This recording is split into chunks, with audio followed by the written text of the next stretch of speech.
يا أيها الذين آمنوا اتقوا الله وقولوا قولا سديدا. அன்பார்ந்த அல்லாஹ் நல்லடியார்களே, இஸ்லாமிய கடமைகளில் மிக முக்கியமான கடமைகளில் ஒன்று ஹஜ் வணக்கம். இந்த ஹஜ் வணக்கம் செய்யக்கூடிய மக்களுக்கு அல்லாஹ் அளப்பரிய நன்மைகளை வாரி வழங்கக்கூடியதை திருமறை குர்ஆனிலும் நபிவழிகளிலும் பார்க்க முடியும்.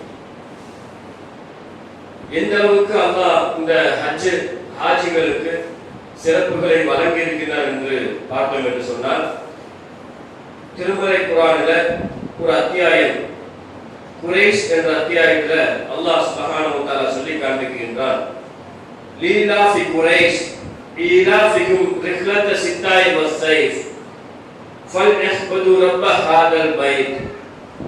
குறைஷிகளே, நீங்கள் அல்லாஹ்வுக்காக நன்றி செலுத்தும் விதமாக நீங்கள் மக்காவை, காபாவை வலம் வாருங்கள்.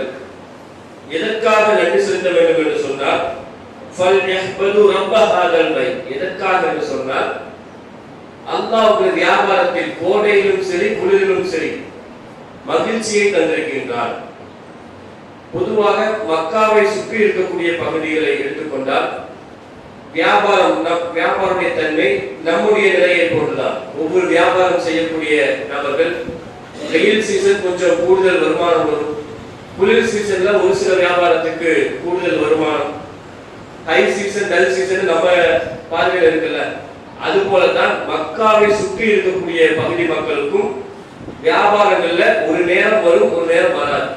ஆனா குறைஷிகளுக்கு, மக்காவில் வசிக்கக்கூடிய குறைஷிகளுக்கு அல்லாஹ் எப்படிப்பட்ட சிறப்பை வியாபாரத்தில் வைத்திருந்தார் என்று சொன்னால், எல்லா நாளுமே சீசன் தான். ஏன்னா ஹஜ் வணக்கத்திற்காக எல்லா நாளுமே அங்கு மக்கள் கூட்டம் சேரக்கூடிய ஒரு சூழல், அதன் மூலமாக பொருளாதாரம் அதிகமாக கிடைக்கக்கூடிய ஒரு வாய்ப்பை அல்லாஹ் தந்ததுனால, பொருளாதாரத்தில் அருள் செய்ததுனால், அந்த மகிழ்ச்சிக்காக அல்லாஹ்வுக்கு நன்றி செலுத்தக்கூடிய விதத்துல அல்லாஹ்வுடைய இந்த ஆலயத்தை நீங்கள் வணங்குங்கள் என்று அல்லாஹ்வுடைய வார்த்தை.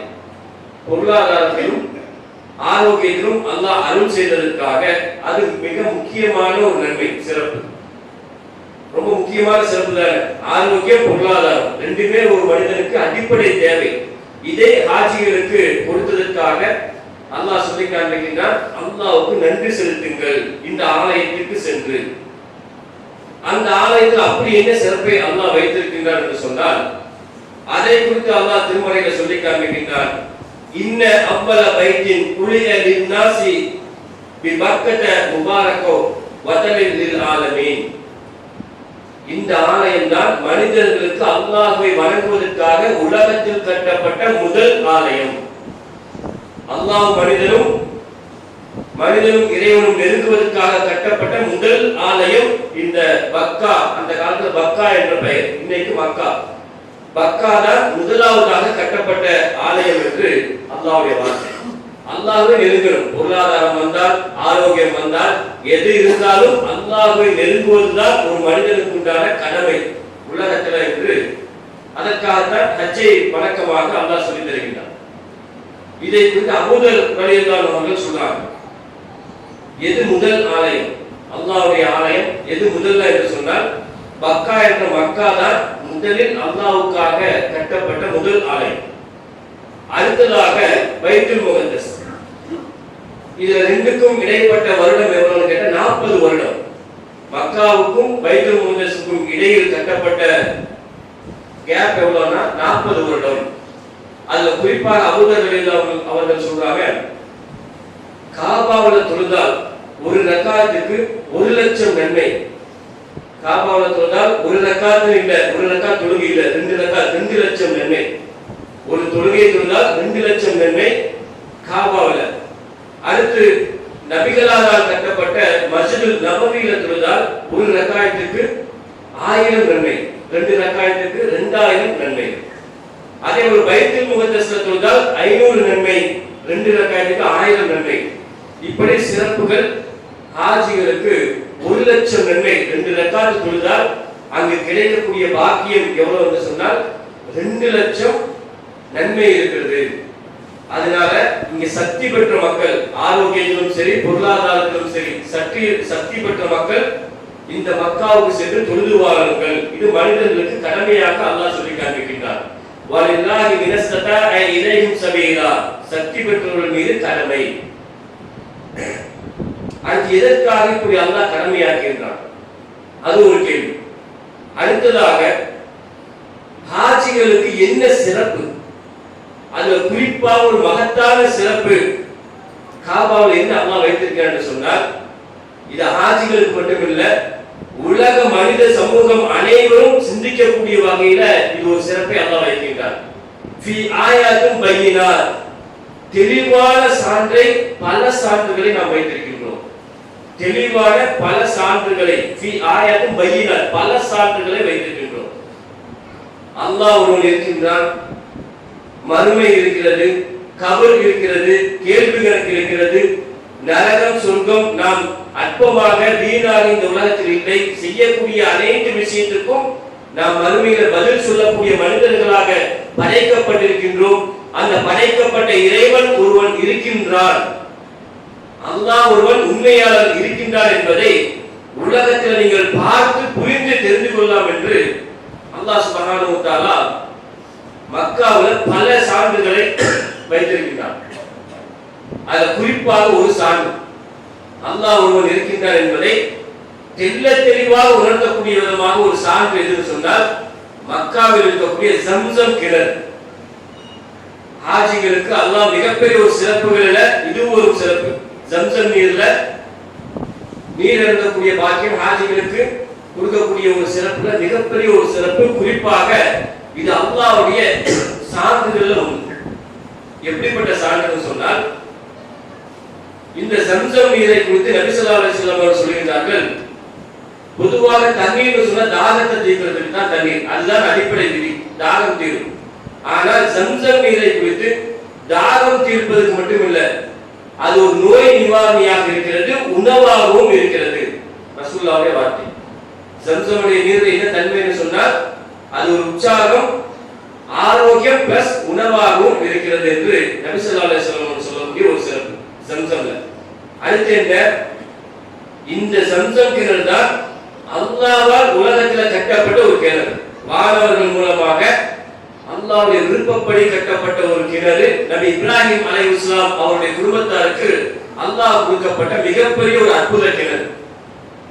அற்புத கிணறுங்கிறதை விட அதிசய கிணறு, மிராக்கிள், அற்புத மிராக்கிள்னு சொல்றாங்க. இந்த ஜம்சம் கிணறுடைய எடுத்து பார்த்தோம்னு சொன்னால் இது ஒரு அதிசய கிணறு தான். இன்னைக்கு உலக அதிசயம்னு சொல்லி தாஜ்மஹால், சீன பெருஞ்சுவர், இந்த மாதிரி எல்லாம் சொல்றாங்க 7 அதிசயம்.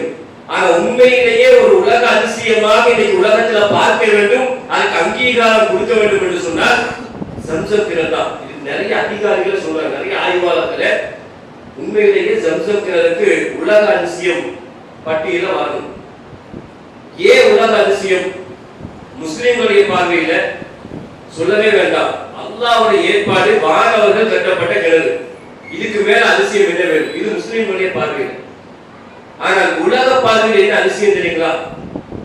நிச்சயமாக இது அல்லாஹ் ஒருவன் இருக்கின்றார் என்பது சான்று பிளஸ் உலக அதிசயம். எதுல பார்க்கணும்னா, பிபிசி என்ற ஒரு செய்தி நிறுவனம், பிரபலமான செய்தி நிறுவனம், ஒரு ஆர்டிகல் ஒன்று போடுறாங்க. ஒரு 2 வருஷத்துக்கு முன்னாடி ஒரு ஆர்டிகல் போடுறாங்க. அதனுடைய தலைப்பு என்னன்னா, புனித நீர்கள் மாசுபடுகிறது. என்ன தலைப்புங்க? புனித நீர் மாசுபடுகிறது. அந்த தலைப்பு கீழே எதெல்லாம் சொல்றாங்கன்னா, இந்தியாவில் இருக்கக்கூடிய கங்கை நீர், அவங்களுடைய பார்வையில புனித நீர், கங்கை நீர், யமுனை நீர், ராமேஸ்வரம், அதே போல நிறைய குளங்கள், ஆறுகள் எல்லாம் சொல்லி இதுவெல்லாம் மாசுபட்டு கொண்டிருக்கிறது. அந்த வட்டத்துல மக்காவில் இருக்கக்கூடிய ஜம்சம் கிணறும் ஜம்சம் நீரும் மாசு அடைந்து கொண்டிருக்கிறது சொல்லி ஒரு தலைப்புல ஒரு ஆர்டிகல் 2 வருஷத்துக்கு முன்பாக வருது.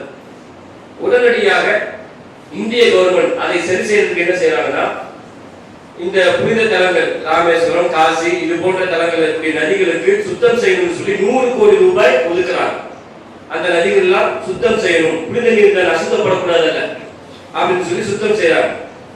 அதே சமயம் சவுதி கவர்மெண்ட் ஒரு அழகான சிறப்பான பணியை இந்த விஷயத்துல செஞ்சது. என்ன, ஒரு டாக்டர்கள் குழு ஒண்ணு வைக்கிறாங்க. புனித நீர்னு சொல்றோம். புனித நீர் மாசு அடைவது, அதுக்கு பேர் புனித நீரா வருமா? அதுக்கு பேர் புனித நீர் ஆகாதல்ல. அப்ப இந்த சவுதி கவர்மெண்ட் என்ன பண்றாங்கன்னா, இதுல மாசு இல்ல, சுத்தம் இல்ல, இது முஸ்லிம்களுக்கு தெரியும், ஆனா நிரூபிக்கணும் இல்ல. அப்ப அதை நிரூபிக்கக்கூடிய வகையில ஒரு டாக்டர்ஸ் டீம் ஒன்று ரெடி பண்றாங்க. அதுல குறிப்பாக முஸ்லிம் அல்லாத டாக்டர்களை உள்ள கொண்டு வராங்க. கிட்டத்தட்ட ஒரு 8-9 டாக்டர்கள் சேர்ந்த ஒரு டீம். அது முஸ்லிம் அல்லாத டாக்டர்களை உள்ள கொண்டு வந்து, ஏன்னா சேஃப் கோலா இருக்குல்ல, முஸ்லிம்களுடைய பெருமையை சொன்னாங்க. அவங்க முஸ்லிம்கள் அல்லாத டாக்டர் குழுவை நியமிச்சு ஜம்சம் நீரை ஆய்வு செய்ய சொல்றாங்க. இதுல என்ன புனிதம் இருக்கு, இதுல கெட்டுருச்சா, இதுல அசுத்தம் இறந்துருச்சா, புனித நீர் மாசுபடுதுன்னு சொல்றாங்களே, உண்மையா என்பதை எல்லாம் நிரூபிக்கக்கூடிய வகையில் அந்த டாக்டர்களுடைய குழு அவங்க ஆய்வு பண்றாங்க. பொதுவாக டாக்டர்கள் ஆய்வு பண்ணக்கூடிய ஒரு விஷயம் என்ன, ஒரு பொருளை ஆய்வு செய்யணும்னா மனிதனுக்கு முன்னாடி மிருகங்களுக்கு பயன்படுத்தி பார்ப்பாங்க. அந்த அடிப்படையில எலிகள் ரேபிட் டெஸ்ட்னு சொல்லுவாங்க, எலிகளுக்கு கொடுத்து டெஸ்ட் பண்றாங்க. ஒரு 6 மாசம் ஜம்சம் நீர் எலிகளுக்கு கொடுத்து அப்படியே பயிற்சி வச்சு அந்த டாக்டருக்கு உண்டான ஆய்வுகள் அதுல பாக்குறாங்க. அதுல பார்த்துட்டு ரிப்போர்ட் என்ன சொல்றாங்கன்னா, ரொம்ப அதிசயத்தக்க விதமான ஒரு ரிப்போர்ட், ஆச்சரியப்படக்கூடிய வகையில. உண்மையிலே அல்லாஹ் அற்புதங்கிறார், ஃபீஹி ஆயாத்தும் பையினாத், தெளிவான சான்று இருக்குன்னு அல்லாஹ் சொல்றாங்க. அந்த வார்த்தை உண்மையாகும். அந்த டாக்டர்ஸ் டீம் என்ன சொல்றாங்கன்னா, உண்மையிலே ஜம்சம் நீரை நாங்க ஆய்வு செய்யறாங்க, அதுல அற்புதம் இருக்கு, மிராக்கலா இருக்கு, எங்களுக்கு பார்த்தாலே அற்புதமா இருக்கு. என்ன காரணம்னா, அதை பயன்படுத்தக்கூடிய விதத்துல உற்சாகம் அதிகரிக்கிறது. அதே போல தண்ணீருக்கு ஒரு சில பயன்பாடுகள் இருக்கும். மெக்னீசியம், சல்பர், குளோரைடு, இது போன்ற தன்மை எல்லாம் கலந்துதான் தண்ணீர். அப்ப இது எல்லாமே சரிசமமான அளவுல இருக்கு. இன்னும் கூடுதலாக மினரல்ஸ் கூடுதலா இருக்கு. இந்த தண்ணீர்ல மினரல்ஸ் அதிகமா இருக்கு. இதுல எந்த விதமான கலப்படமும் இல்லை. அதனால புத்துணர்ச்சி வருது. இன்னும் கூடுதலாக இந்த தண்ணீர் தாகத்தை தீர்ப்பது மட்டுமல்ல, மனிதனுடைய ஆரோக்கியத்தை அதிகப்படுத்தி, எவ்வளவு தெளிவான வார்த்தை பாருங்க. ரசூலுல்லாஹ்வுடைய வார்த்தைக்கும் இந்த டாக்டர்ஸ் இப்போ ஆய்வு செய்யக்கூடிய வார்த்தை என்ன சொல்றாங்கன்னா, உற்சாகம் தருது, ஆரோக்கியம் அதிகரிக்குது, தாகத்தை மட்டும் தடுப்பதில்லை தண்ணீர். தெளிவா வருதா? அல்லாஹ்வுடைய சான்று அதை சொல்றாங்க. உண்மையிலேயே இந்த தண்ணீர் ஒரு பாக்கியம் இருக்கு, அருள் இருக்கு, அற்புதம் இருக்கு என்பதை டாக்டர்ஸ் குழு நிரூபிக்கக்கூடிய வேலையில அதே பிபிசி நிறுவனம் மறுப்பு தெரிவிக்கிறாங்க. இந்த இடத்துல கவனிக்கிறோம், குஜராத் ஃபைல்ஸ் இதே பிபிசி தான் வெளியிட்டது. எத்தனையோ எதிர்ப்பு. இன்னைக்கு பிபிசி இந்தியாவில் தடை செய்வதற்கு உண்டான ஒரு முயற்சிகள் நடக்குது, ஆனாலும் மறுப்பு தெரிவிக்கிறது. ஏன்? குஜராத்ல அன்றிலிருந்து இன்றைக்கு வரை நடக்கக்கூடிய அனைத்து அலுட்சியாத்தியங்களும் உண்மைதான், மறுப்பு தெரிவிக்க மாட்டோம் சொல்லிட்டாங்க. ஆனா இந்த பிபிசி இந்த விஷயத்துல மறுப்பு கட்டுரை, உண்மையிலே ஜம்சம் நீர்ல அற்புதம், மிராக்கிள் தான், ஜம்சம் நீர் ஒரு மிராக்கிள் தான் என்ற மறுப்பு கட்டுரை எல்லாம் பார்க்கணும். இது ஒரு இடத்துல. இது ஒண்ணுங்க, ஃபீஹி ஆயாத்தும் பையினாத், அல்லாஹ்வுடைய சான்றுகள் இருக்கு ஜம்சம்ல என்பதற்கு. இதுல நிறைய விஷயம் இருக்கு, இது போதுமானது. இது ஒண்ணு. கூடுதலாக அங்க இருக்கக்கூடிய மலையுடைய அளவு இருக்கு பாத்தீங்களா? இந்த ஜம்சம் நீருடைய அற்புதம், சிறப்பு என்பதற்கு நாம பார்க்கணும்னு சொன்னா இன்னொரு கட்டத்தில் எடுத்து பார்க்கறாங்க. இந்த ஜம்சம் நீர் தலைப்பாக ஜம்சம் நீர் குறித்து நிறைய ஆய்வுகள் போயிட்டு இருக்கு. இன்னைக்கு வரைக்கும் ஜம்சம் நீரை குறித்து பெருவாரியான ஆய்வுகள். அதுல மழை நீரை குறித்து எப்படி இந்த ஆச்சரியம் அதிசயம் தாங்க. யதார்த்தத்துல பார்த்தாலே மக்காவுடைய ஜம்சம் கிணறு ஒரு அதிசயம், அற்புதம் தான். ஏன்? எத்தனையோ ஆண்டுகள், பல லட்சம் ஆண்டுகளுக்கு முன்பாக ஒரு கிணறு உருவாக்கப்படுது. அந்த கிணறு இன்னைக்கு வரைக்கும் ஒரு சொட்டு தண்ணீர் குறையல. அந்த பகுதி மக்கள் அதையே யூஸ் பண்றாங்க. எந்த ஒரு குளம், குட்டை, ஏரி எதா இருந்தாலும் தண்ணீர் குறைவு, தண்ணீர் தட்டுப்பாடு வரும்லங்க. இன்னைக்கு வரையும் ஜம்சம்ல தண்ணீர் குறைவுன்னு யாராவது சொல்ல முடிஞ்சுதா? ஏதோ ஆட்சிகள் ஹஜ்ஜுக்கு போயிட்டு ஜம்சம் தண்ணீர் அங்க இல்ல, கிடைக்கல அப்படின்னு சொல்ல முடியுமா? அங்க இருந்து கிடைக்காம நம்முடைய பலகீனம் இருக்கும். ஆனா அந்த கிணறுல இருந்து ஊற்றுல இருந்து வராம இருந்துதா? அப்ப தண்ணீர் தட்டுப்பாடு இல்லாம ஒரு கிணறு இத்தனை வருஷம் ஓடுதுன்னு சொன்னா, அது சம்பந்தமாக பார்க்க சொன்னால் அதை விட மிராக்கிள், அதை விட அற்புதம் அல்லாஹ் ஒருவன் இருக்கின்றார் என்பதற்கு இதை விட பெரிய சான்று வேண்டாம். என்ன சான்று தெரியுங்களா? மழை நீர். அதாவது ஒரு கிணறு நிரம்புறதுக்கு நமக்கு எல்லாம் தெரியும், மழை நீர் தான் முக்கியமான ஆயிடும். அப்போ மலையுடைய சென்டிமீட்டர் மில்லிமீட்டர், மலையுடைய 10 மில்லிமீட்டர். அப்போ சவுதியில டோட்டலாக சவுதியில ஒரு வருஷத்துக்கு மழை பெய்யக்கூடிய அளவு எவ்வளவு தெரியுங்களா? 150 மில்லிமீட்டர் டோட்டல் சவுதிக்கு. சவுதியை சுற்றி வட்டாரத்திற்கு அனைத்து மாவட்டங்களையும் சேர்த்து 150 மில்லிமீட்டர் தான். அதுல குறிப்பாக காபாவுல 110 மில்லிமீட்டர் மழை பதிவாகும்.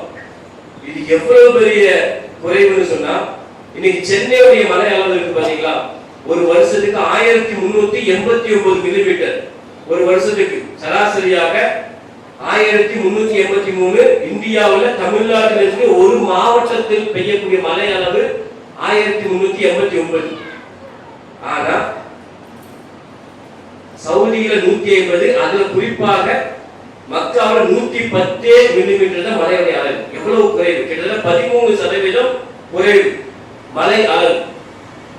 ஒரு மாவட்டத்தில் பெய்யக்கூடிய மழை தான் அங்க மக்காவுல 13% குறைவாக தண்ணீர் கிடைக்குது. 110 மில்லிமீட்டர் தான். அப்படி இருந்தும் இந்த கிணறுல தண்ணீர் வத்தாம இருக்குது. இது அதிசயம் தான். இதுக்கும் சொல்ல போனா சவுதியை சுற்றி எந்த ஏரிகளோ குளங்களோ கண்மாயோ கால்வாயோ எதுவுமே இல்லை. நீர் ஆதாரங்கள் எல்லாம் மழை நேரத்தில் சேகரிச்சு வச்சு அதுக்கு பிறகு மக்களுக்கு தேவையான இடத்துல ஓட்டுறதுக்கு உண்டான எந்த விதமான நீர் ஆதாரமும் இல்லை. அப்படி இருந்தும் இந்த மழையுடைய அளவு ஒரு அற்புதத்தை கருதி இன்னைக்கு வரைக்கும் லட்சம் வருடங்களுக்கு முன்னால் ஏற்பாடு செய்யப்பட்ட இந்த ஜம்சம் கிணறு இன்றைக்கு வரையும் போகக்கூடிய மக்களுக்கு வற்றாமல் கிடைக்கிறது, தீராமல் கிடைக்கிறது என்று சொன்னால் இது அல்லாஹ்வுடைய அற்புதம் தானே. இது சான்று தானே. அல்லாஹ் சொல்லுங்க, இந்த சான்றை போய் பாருங்க. ஹாஜிகளுக்கு அல்லாஹ்வுடைய ஒரு சிறப்பு நடைமுறையில இந்த ஜம்சம் நீர் ஒரு சிறப்பு தான். ஹாஜிகளுக்கு அல்லாஹ்வுடைய மிகப்பெரிய ஒரு சிறப்பு என்பதை நடைமுறையில பார்க்கலாங்க. இங்க ஹஜ்ஜுக்கு உம்ராவுக்கு போறாங்க. இங்க இந்தியாவில் போகக்கூடிய எல்லா விதமான ஹாஜிகளுக்கும் தமத்து முறை ஹஜ். தமத்து முறை ஹஜ்னா என்னங்க? உம்ராவையும் ஹஜ்ஜையும் சேர்த்து செய்வது. உம்ராவும் முடிப்பாங்க ஃபர்ஸ்ட். உம்ராவுக்கும் ஹஜ்ஜுக்கும் ஆரம்பத்தில் இருக்கக்கூடிய கிரியைகள் ஒரே மாதிரி கிரியைகள் தான். மினாவிலும் அரஃபாவிலும் அந்த ஜம்ரா கல்லெறிவதிலும் தான் வேறுபாடு. ஆரம்பம் ஒரே கிரியை தான். அதுல உம்ரா செய்ய போனாலும் இந்த ஜம்சம் தண்ணீரை குடிக்கக்கூடிய ஒரு கிரியை இருக்கு. போவாங்க, எஹ்ராம் கட்டுதல், அதுக்கு பிறகு தவாப், அதுக்கப்புறம் சை தொங்கோட்டம், அதுக்கு பிறகு மக்காமே இப்ராஹிம்ல 2 ரக்காத் தொழுக. அந்த தொழுகையை முடிச்ச உடனே ஜம்சம் நீரை குடிக்கணும். இது ஒரு உம்ராவிலும் சரி ஹஜ்ஜுடைய கிரியையில மிக முக்கியமான ஒரு செயல்பாடு. இந்த ஜம்சம் தண்ணீரை குடிக்கணும். ரசூல் ஸல்லல்லாஹு அலைஹி வஸல்லம் அவர்கள் தலையிலையும் ஊத்தி இருக்கிறாங்க. தலையில ஒரு சொட்டு ஊத்தி இருக்கிறாங்க. இங்கிருந்து போகக்கூடிய மக்கள் இந்த ஜம்சம் தண்ணீரை குடிச்சிட்டு அங்கு போய் அந்த ஜம்சம் தண்ணீரை தலையில ஊத்துற பிறகு அவங்களுக்கு வரக்கூடிய ஒரு நிலை, ஹஜ்ஜுக்கு உம்ராவுக்கு போகக்கூடிய அனைத்து மக்களுக்கும் இந்த சுவையை அனுபவித்திருப்பாங்க. ஒரு உற்சாகம் இருந்தது அந்த நேரத்துல. ஹஜ்ஜல் மப்ரூர், ஹஜ் ஒப்புக்கொள்ளப்பட்ட ஹஜ். இன்னும் ஹஜ்ஜுக்கு கடைசி 5 நாட்கள் தான் இருக்கு டைம். போன உடனே அந்த ஜம்சம் நீரை குளிச்ச உடனே ஒரு ஃப்ரெஷ் அப் வந்துடும் அவங்களுக்கு. அவங்களே சொல்லுவாங்க, ஜம்சம் நீர் உடம்புல பட்டனையுமே எங்களுக்கு ஹஜ்ஜே நிறைவேற மாதிரி ஒரு புத்துணர்ச்சி கிடைச்சது. இது நடைமுறையில ஒப்புக்கொள்ளப்பட்ட விஷயம். இதுவெல்லாம் ஹாஜிகளுக்கு அல்லாஹ்வுடைய சிறப்பு. இன்னும் நிறைய சிறப்புகள் அங்கு தொழக்கூடிய இடங்கள், ஒவ்வொரு இடங்களும் நிறைய சிறப்புகளை அல்லாஹ் சொல்லிக் கொடுத்து இதிலெல்லாம் அல்லாஹ்வை நினைவுபடுத்த வேண்டும். அல்லாஹ்வுடைய சான்றுகளை நீங்க பார்க்க வேண்டும் என்றுதானே முதல் ஏற்பாடு. இப்படி இருக்கிற நேரத்தில் நமக்கு ஒரு எண்ணம் வரும், என்னடா இந்த ஹாஜிகளுக்கு தானே நம்ம எல்லாமே போறாங்க, ஹஜ்ஜுக்கு போறாங்க. உம்ராவுக்கு போறதா கூட இன்னைக்கு லட்சம் இல்லாம கிளம்ப முடியாது. ஹஜ்ஜுக்கு நினைச்சு பார்க்க முடியுமா? 10 லட்சம் 7 லட்சத்துக்கு மேல இப்படி இருக்கு என்று யதார்த்தமாக மனிதர்களுக்கு ஒரு எண்ணம் வரும். இந்த நன்மையெல்லாம் ஹாஜிகளுக்கு தான் கிடைக்குது. என்ன இது இஸ்லாம் ஒன் சைடா இருக்கு, யதார்த்தமான எண்ணம் வரும்ல. இதே எண்ணம் அன்றைக்கு சஹாபாக்களுக்கும் வந்து.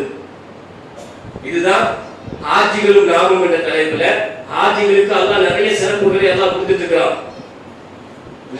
நமக்கு இந்த துல்ஹஜ்ஜுடைய மாதத்துல என்ன சிறப்பு, அதைத்தான் இந்த பகுதியில பார்க்கணும். அது என்னன்னு சொன்னா, ரசூல் ஸல்லல்லாஹு அலைஹி வஸல்லம் வர்றாங்க, சஹாபாக்கள் வந்து கேட்கிறாங்க. அதுல குறிப்பா ஒரு சஹாபி வந்து கேட்கிறாங்க, அல்லாஹ்வுடைய தூதரே, இஸ்லாமிய மார்க்கத்துல பாரபட்சம் இருக்கு, எவ்வளவு பெரிய வார்த்தையை சொல்லி கேட்கிறாங்க. அதாவது இஸ்லாமிய மார்க்கத்துல பாரபட்சம் ஒன் சைடா இருக்கு, தூக்கி வாரி போட்டுச்சு ரசூலுல்லாஹ். இஸ்லாமிய மார்க்கத்துல பாரபட்சமா என்ன சொல்றீங்க கேக்குறாங்க. என்னன்னு கேட்ட உடனே அவங்க சொல்றாங்க, ஹஜ்ஜுடைய சிறப்புகள் எல்லாம் இப்படிலாம் சொல்றீங்கல்ல, ஆனா ஹஜ்ஜுக்கு வலிமை இருக்கக்கூடிய மக்கள் தான் போறாங்க. ஆனா எங்களை விட நன்மைகளை அதிகமா அவங்க சேர்த்திடுறாங்கல்ல ஹஜ்ஜுக்கு போகக்கூடிய மக்கள்.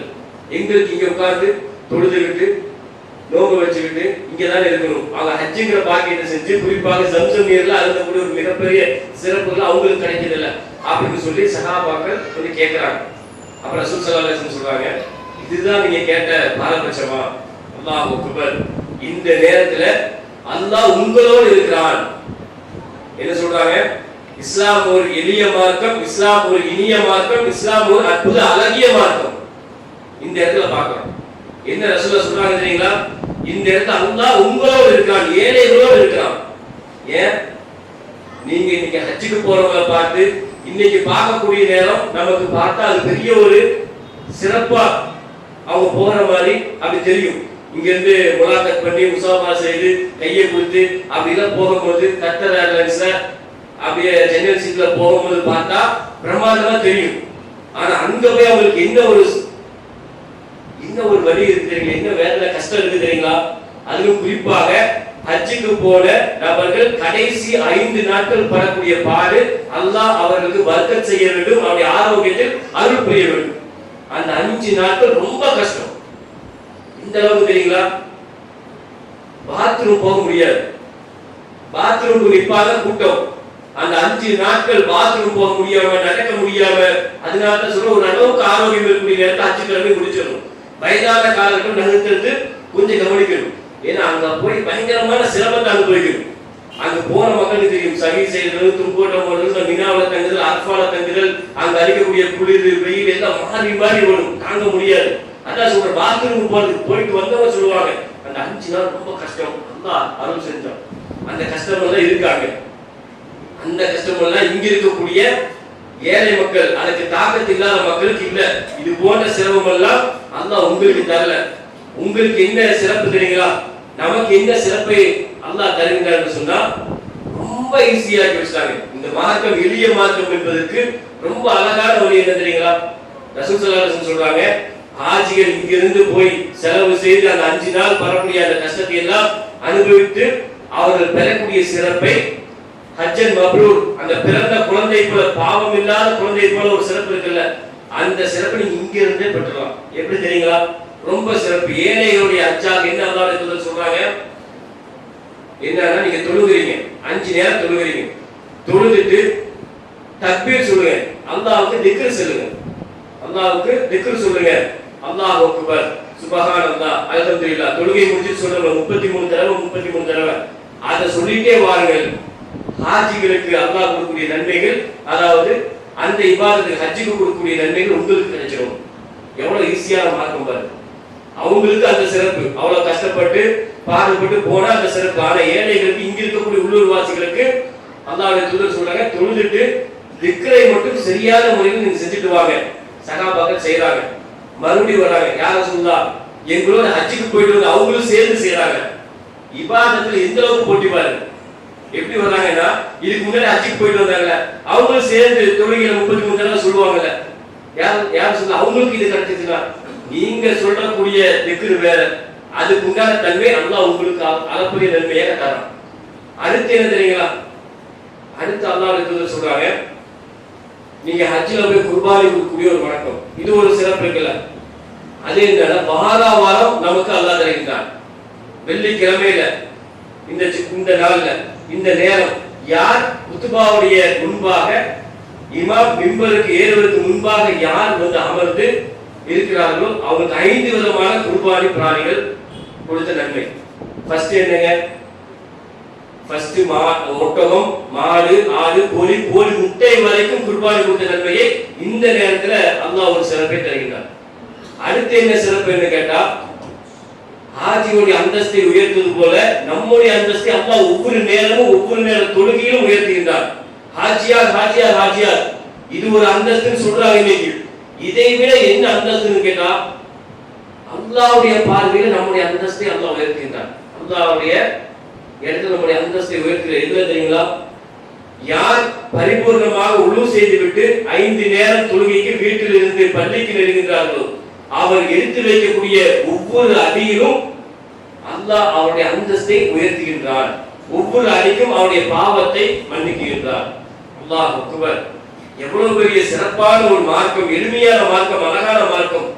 இதுல நமக்கு அறியாமல் இது போன்ற இபாதத்துகள் எல்லாம் நாம அறியாமல் தவற விட்டிருக்கக்கூடிய இந்த நேரத்தில் துல்ஹஜ்ஜுடைய மாதத்தை அல்லாஹ் கொடுத்து அதில் சிறப்பு ஆஃபர்களை இந்த நாட்கள்ல கூடுதலாக இபாதத்துகளை செய்தால் இன்னும் அதிகமாக நன்மைகளை பெறலாம் என்று அல்லாஹ் சொல்லக்கூடிய செய்திகளை பார்க்கின்றோம். அன்பார்ந்தவர்களே, ஆஜிகளும் நாமும் ஆஜிகளுக்கு எந்தெந்த நன்மைகள் கிடைக்கிறதோ அதே நன்மையை நமக்கும் அல்லாஹ் இந்த உலகத்தில் வைத்திருக்கின்றார். அதை புரிந்து அது போன்ற இபாதத்துகளில் கவனம் செய்தவர்களாக அதற்குண்டான நற்கூலியை அல்லாஹ் மறுமையில் தரக்கூடிய வண்ணம் அல்லாஹ் அருள் புரிய வேண்டும் என்று முதல் உரையை செய்யல. துல்ஹஜ்ஜுடைய மாதம் சிறப்புக்குரிய மாதம் என்பதை குறித்து இப்னு அப்பாஸ் ரலியல்லாஹு அவர்கள் அறிவிக்கக்கூடிய ஒரு செய்தியாக பார்க்கின்றோம். துல்ஹஜ்ஜுடைய 10 நாட்கள், இன்னைக்கு 2வது நாள், இன்னும் வரக்கூடிய 8 நாட்கள் நாம் செய்யக்கூடிய இபாதத்துகள் அல்லாஹ்விடம் எப்படி பார்க்கப்படும் என்று சொன்னால் ஜிஹாதுக்கு உண்டான கூலி. ரசூல் ஸல்லல்லாஹு அலைஹி வஸல்லம் அவர்கள் கேட்கிறாங்க, அல்லாஹ்வுடைய தூதர் சொல்றாங்க, துல்ஹஜ்ஜுடைய மாதம் மிக மிக முக்கியமாக இபாதத்தில் ஆர்வம் காட்டுங்கள். என்ன காரணம்? அல்லாஹ் அதிகமான ஆஃபர்களை இந்த மாதத்தில் தருகின்றார். அப்புறம் சஹாபி கேட்கிறாங்க, இப்னு அப்பாஸ் அவர்கள் கேட்கிறாங்க, அல்லாஹ்வுடைய தூதரே, அப்ப ஜிஹாத் செய்வதை விட சிறப்பு இருக்குதா? ஆமா இருக்குங்கிறாங்க. அல்லாஹ்வுடைய பாதையில போர் செய்ய போவதற்கு உண்டான சிறப்புகளை இந்த துல்ஹஜ்ஜுடைய மாதத்துல இந்த 10 நாட்கள் செய்யக்கூடிய இபாதத்துகளை நமக்கு இருக்கு என்று சொல்கின்றார்கள். நமக்கு அல்லாஹ் வழங்கக்கூடிய இபாதத்துகள், வணக்க வழிபாடுகள்ல அதிகமாக வரக்கூடிய நாட்கள்ல ஆர்வம் காட்டுவோம். அதிலும் குறிப்பாக துல்ஹஜ்ஜுடைய 9வது நாள் முஸ்லிம்களுக்கு ஒரு சிறப்பான நோன்பை நபி ஸல்லல்லாஹு அலைஹி வஸல்லம் அவர்கள் நபி வழியாக காட்டி தந்திருக்கின்றார்கள். அது இன்ஷா அல்லாஹ் வரக்கூடிய வெள்ளிக்கிழமை இருக்கிறது. வெள்ளிக்கிழமை வைக்கக்கூடிய நோன்புகள்ல, தொடர்ந்து வைக்கக்கூடிய நோன்புகள்ல, யதார்த்தமாக அந்த நாட்களில் வரக்கூடிய நோன்புகள்ல ரசூல் ஸல்லல்லாஹு அலைஹி வஸல்லம் அவர்கள் அனுமதி அளிக்கிறாங்க வெள்ளிக்கிழமை நோன்பு வைப்பதற்கு. அதனால அரஃபாவுடைய இந்த 9வது நாள் நோன்பு வைக்கக்கூடிய மக்களாக அந்த நன்மையை பெறக்கூடிய வண்ணமாக இருக்கணும். அதுல நம்முடைய சமூகத்துல தற்பொழுது என்ன ஒரு சில சந்தேகம் கேட்டா, அரஃபா கூடக்கூடிய நாள் இன்றைக்கு இங்கிருந்து பார்க்கணும் சொன்னால் முந்தைய நாள் வரும். அரஃபா அங்க கூடக்கூடிய ஆஜிகள் அரஃபாவில் 9வது நாள் ஆஜிகள் ஒன்று கூடுவார்கள். அரஃபாவில் ஒன்று கூடக்கூடிய நேரத்துல தான் இங்கு நோன்பு வைக்க வேண்டும் என்று ஒரு சில மக்கள் அறிந்து சொல்வதை பார்க்கணும். உண்மையிலேயே அரஃபாவில் மக்கள் கூடக்கூடிய நேரத்துல தான் இங்கு நோன்பு வைக்கணுமா என்று ரசூலுல்லாஹ் சொல்லியிருக்காங்க கேட்டா, ஆஜிகள் அரஃபாவில் ஒன்று கூடணும், அவங்களுக்கு அங்க நோன்பு இல்லை. ஆஜிகள் அல்லாத மக்கள் துல்ஹஜ்ஜுடைய 9வது நாள், அது பேச்சு வழக்கத்துல அரஃபா நோன்பு மாறிடுச்சு. ஆனால் ஆஜிகளுக்கு அங்க அரஃபாவில் நோன்பு இல்லை. அதனால அவங்க ஆஜிகள் அரஃபாவில் ஒன்று கூடக்கூடிய நிலை மட்டும்தான், நோன்பு வைக்க மாட்டாங்க. துல்ஹஜ்ஜுடைய 9வது நாள் நமக்கு வரக்கூடிய வெள்ளிக்கிழமையா இருக்குது. அந்த அடிப்படையில துல்ஹஜ்ஜுடைய 9வது நாள் நாம இங்க நோன்பு வைக்கணும். இது குறித்து நாம வரலாற்று செய்திகளை பார்த்தோம் என்று சொன்னால், ரசூல் ஸல்லல்லாஹு அலைஹி வஸல்லம் அவர்கள் மதீனாவுல கிட்டத்தட்ட 13 வருஷம் இருந்திருக்காங்க. அப்படியே ஆஜிகள் அவங்க ஒன்று கூடக்கூடிய நேரத்துல தான் நாம நோன்பு வைக்கணும்னு சொன்னா அதுக்குண்டான ஏற்பாடுகளை முன்கூட்டியே செய்திருப்பாங்கல்ல. ஆள் அனுப்புறதாகட்டும், அங்கிருந்து தகவல் பரிமாற்றம் ஏதோ இருக்கிறதா இருக்கட்டும், ஏன் முன்கூட்டியே நமக்கு 1 லிருந்து 4 வரை தெரிஞ்சிருது. இதுக்கெல்லாம் ஏற்பாடு செய்தார்கள் சொன்னால் இதுக்கெல்லாம் ஏற்பாடு செய்யல. அவரவர்கள் ஊர்ல எப்போ 9வது நாள் துல்ஹஜ்ஜுடைய பிறை தெரிகிறதோ அந்த நாள்ல துல்ஹஜ்ஜுடைய 9வது நாள் நோன்பை வைக்கக்கூடிய நிலையில் இருக்கிறது. இன்ஷா அல்லாஹ் அதை கவனத்தில் வைத்துக் கொள்ள வேண்டும். அதே போல அடுத்ததாக ஒரு முக்கிய அறிவிப்பு இந்த நாட்கள் என்னன்னு சொன்னால் குர்பானி. குர்பானி என்று சொன்னால் இறைவனுக்காக அனைத்துமே நம்முடைய தொழுகை, இபாதத்துகள், வணக்கங்கள் அனைத்தும் இறைவனுக்காக. அந்த வார்த்தை, அந்த குர்பானி என்பது இன்றைக்கு ஆடுகளையும் மாடுகளையும் அறுப்பதற்கு உண்டான வார்த்தையாக அப்படியே மறுபடி வந்துருச்சு. ஆனால் இந்த குர்பானியை விட சிறந்த வார்த்தை, அழகான கரெக்டான வார்த்தை உல்கியா. பிராணிகளை அல்லாஹ்வுக்காக அறுக்கக்கூடிய வார்த்தை உல்கியா. இந்த உல்கியா கொடுக்கக்கூடிய நபருடைய கவனத்துக்கு இந்த உல்கியா கொடுக்கக்கூடிய சட்டங்களை குறித்து நம்முடைய மக்ரிபுடைய நேரத்தில் விளக்கம் தரப்படுகிறது. அதில் குறிப்பாக உல்கியா கொடுக்கக்கூடிய நாட்கள் எத்தனை நாட்கள் என்று சொன்னால் பிறை 10 லிருந்து 13 வரை பெருநாள் அன்று மட்டுமல்லாமல் பெருநாளை தாண்டி பிறை 10 13 வரை 4 நாட்கள், அதாவது பிறை 13 சூரியன் மறைவதற்கு முன்பு வரை இந்த உல்கியா என்ற பிராணியை அறுக்கக்கூடிய ஐயாமு தஸ்ரீக், அதே போல ஐயாமில் மஹ்லூமாத்தின் அறியப்பட்ட நாட்கள்ல நீங்கள் உல்கியா கொடுக்கலாம் என்ற செய்தியை பார்த்ததன் அடிப்படையில் அறியப்பட்ட நாட்களாக எந்த நாட்கள்? பிறை துர்கசுடைய பிறை 8 13 வரை அறியப்பட்ட நாட்கள் தான். ஆனால் அதுல குறிப்பாக ஒரு செய்தி நமக்கு, உல்கியா கொடுக்கக்கூடிய பிராணிகளை அறுப்பது பெருநாளுடைய தொழுகைக்கு பிறகுதான் என்ற செய்திகளை ரசூலுல்லாஹ்வுடைய வழிமுறையில பார்க்கின்றோம். அந்த அடிப்படையில துல்கஜுடைய 10வது நாளிலிருந்து 13வது நாள் வரைக்கும் கிட்டத்தட்ட 4 நாட்கள் சூரியன் மறைவதற்கு முன்பு வரைக்கும் இந்த உல்கியா பிராணிகளை அறுக்கலாம் என்ற செய்தியும் நாம் தெரிந்தவர்களாக துல்கஜுடைய மாதத்தில் இன்ஷா அல்லாஹ் வரக்கூடிய நாட்களில் அல்லாஹ் நமக்கு கொடுக்கக்கூடிய சிறப்புகளை ஆஜிகளும் சரி நாமும் சரி அழகிய முறையில சிறப்பான முறையில பெறக்கூடிய பாக்கியத்தை அல்லாஹ் நம் அனைவருக்கும் தர வேண்டும் என்று என்னுடைய உரையை நிறைவு செய்கிறேன். அஸ்ஸலாமு அலைக்கும்.